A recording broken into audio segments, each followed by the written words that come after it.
and welcome to this edition of New Old Cars TV. I'm your host, Andre Clemente. Today's subject needs no introduction, and if you thought this was a ZR1, you'd be forgiven. Both the base car and the ZR1 look identical from the front.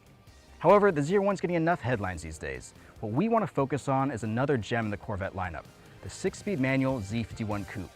This is a car that has quietly evolved over the last few years into a highly formidable track car. These Skidpad numbers are off the charts, with this car pulling higher lateral G readings than any other car on sale today. In this road test, we're going to push the Z51 to its absolute limits. We're even subjecting it to a full track day at Sears Point Raceway in Sonoma, California. We're going to expose all of its weaknesses and highlight its strengths, both on the road and on the circuit. Coming up on this episode of New Old Cars TV, stick around.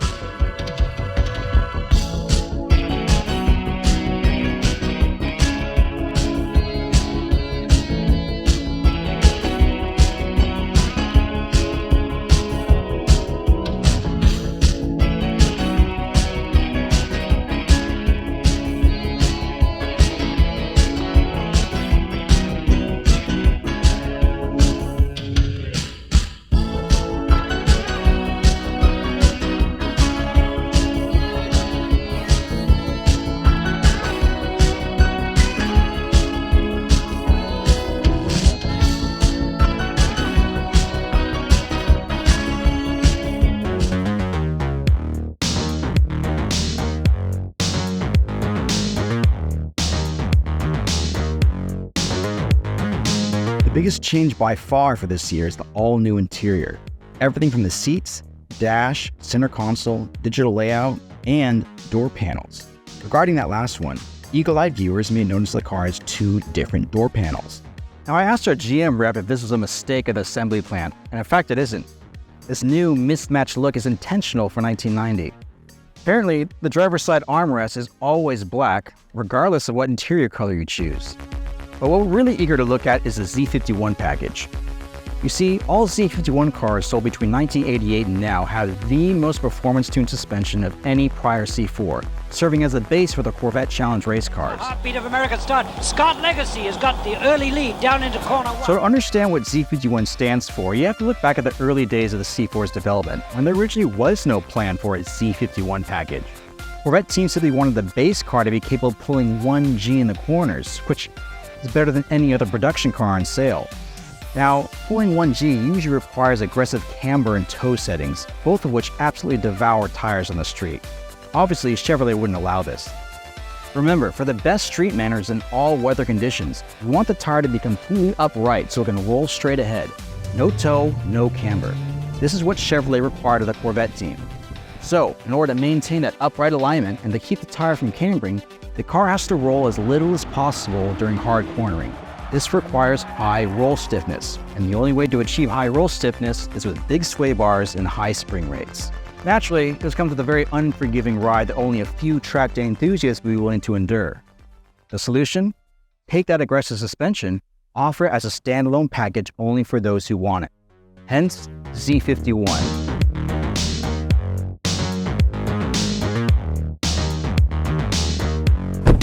You see, in the past, if you opted for Z51, you either lived near some very smooth roads or you were just really hardcore, because that package was never designed for the faint of heart. Until last year, when Chevrolet introduced selective ride controls in the Z51 Corvette. Now Chevy promises the Z51's handling when you want it, and a comfortable GT ride for the drive home, all at the turn of a dial. However, we were a bit skeptical. For one, any Z51 pair with this option requires slightly softer springs and sway bars for a wider range of suspension control. Now, does that softer setup rob you of that race-winning Z51 grip? And honestly, is touring mode enough to make that rigid ride noticeably more smooth on the street? It's a $1,700 question on every Corvette buyer's mind, and it's exactly what we're here to answer.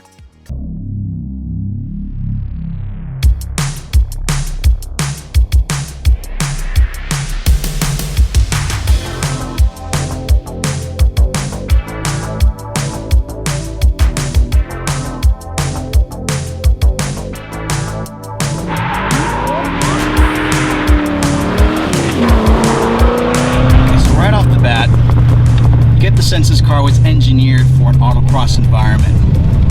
What I mean is that Nowadays, all C4 Corvettes, even the base model, come from the factory with 0 scrub radius suspension. It's one of the few cars that do. Now, I'm not going to bore you explaining what that is, but I can tell you what it does. 0 scrub radius increases your grip in tight, slow corners. And when you have more grip, you can increase your speed in tight, slow corners.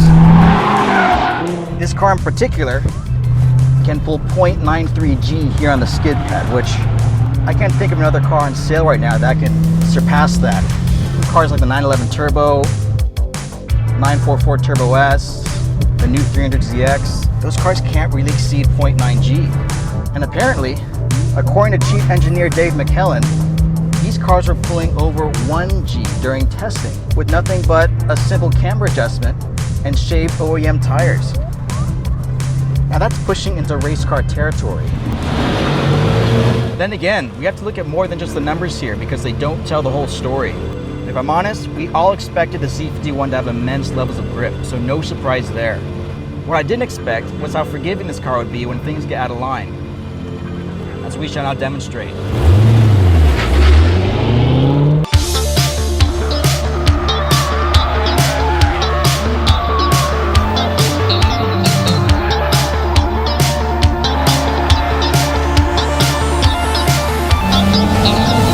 I had the sense I'd really have to be wrestling the steering wheel here, you know, trying to catch a violent snap oversteer or something. But honestly, it transitions into a slide very smoothly. This is not a difficult car to control at the limit. Unlike a lot of these high-strung European sports cars, you know, from Ferrari or especially the Porsche 911. Here's the thing, the steering in these Z51 cars require less than 2 turns lock to lock. 1.96 turns to be exact. Now that's unheard of. And when you pair that with a short, quick steering rack, 13-to-1 in this car, you get this immediate turn it with just the slightest flick of the wheel.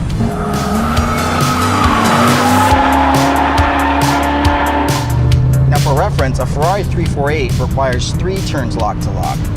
And that's considered okay by today's standards. You can imagine how fast 1.96 feels. It's a full turn less. Now when you combine that with the fact that it's pretty easy to steer this car with just the throttle, you sort of just point and shoot.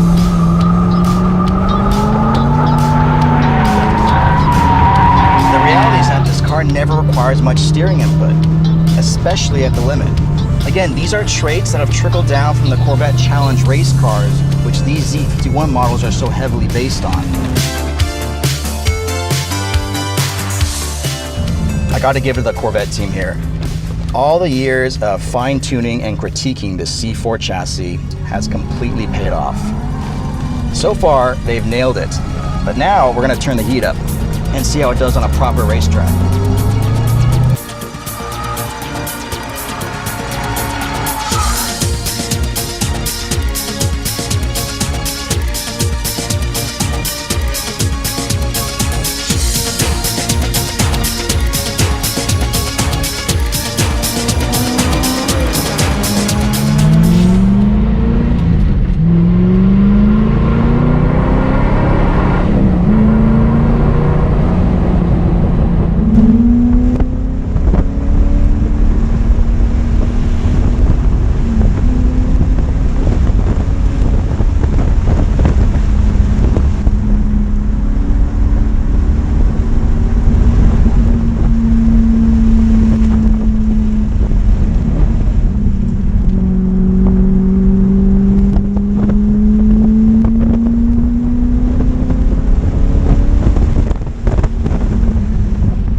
know, I've done over 6 laps in this car non-stop, and there is 0 brake fade. These Z51 cars get the larger 13-inch rotors. Very impressive for stock brakes.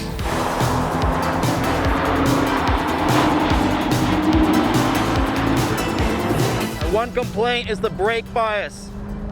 These brakes are too front biased. There's a little too much nosedive from this car. We took this car into the pits earlier, and the temperatures were much higher in the front than in the rears. I think if Chevy were to adjust the bias, this car would feel a lot better on track. Use more of the rear brakes.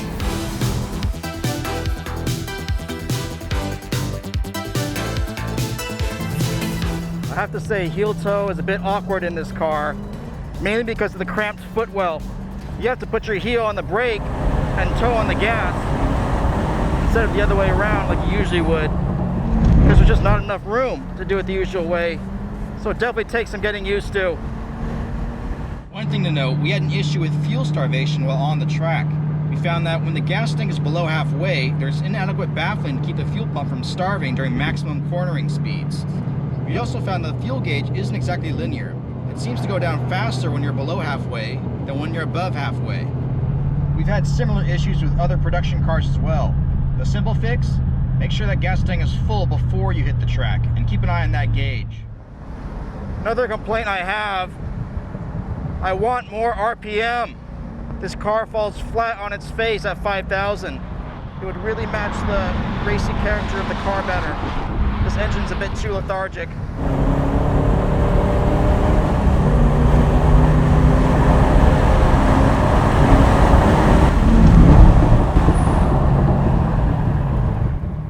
Turn-in is amazing.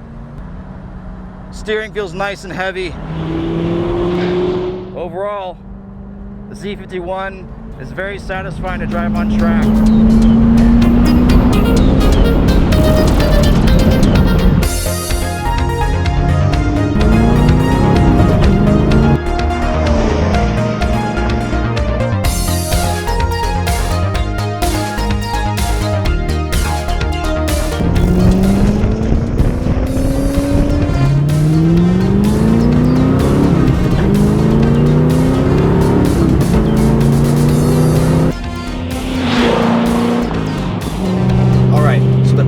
Trying to answer here is, does touring mode make the Z51 more livable on the street?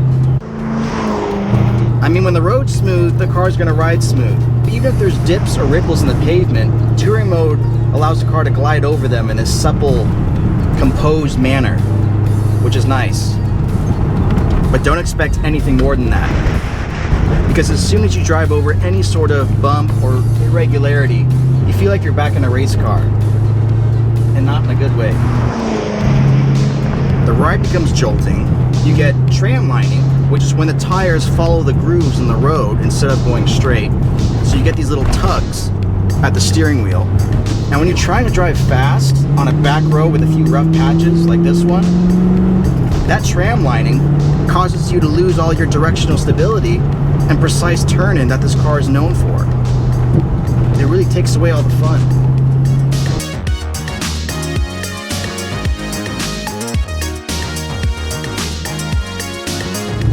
Now don't get me wrong, this is way better than the Z51s of days past, and knowing how capable this car is on the racetrack, we can forgive a ride that isn't perfect. However, I've driven the new Nissan 300ZX a few months ago, and on the road, that car will blow this thing out of the water. I mean, sure, the Z couldn't dream of beating the Corvette in the racetrack, but it doesn't matter. Corvette team really needs to study that car, because that 300ZX rides exactly the way a sports car should. Not only is it smooth, it's outstanding at absorbing road impacts, which this car can't, not even small ones.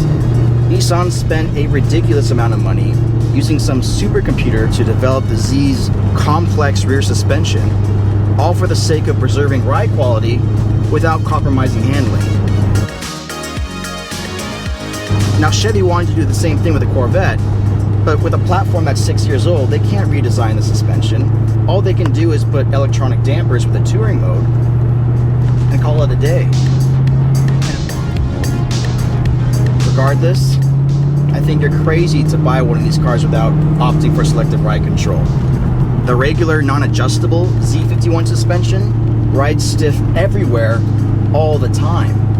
At least touring mode takes some of the edge off and gives you a break when you want it. I would not want my Z51 without it. Just don't expect a supple and compliant ride all the time.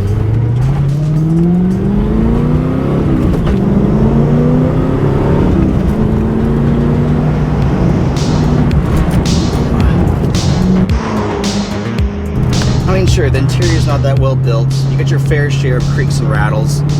But mechanically, there's just nothing fragile about the way this car feels or drives.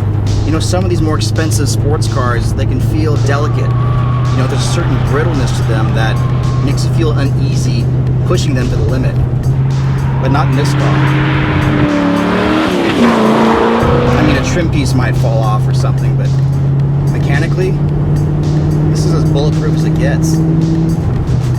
You know what's funny? If you were to drive this car back to back with the C3 Corvette, which, let's be honest, hasn't been out of production for that long, you'd find it so hard to believe these cars are even related. I mean, just by the way they drive. And that's really because the C4 is the first track-focused generation of Corvette ever.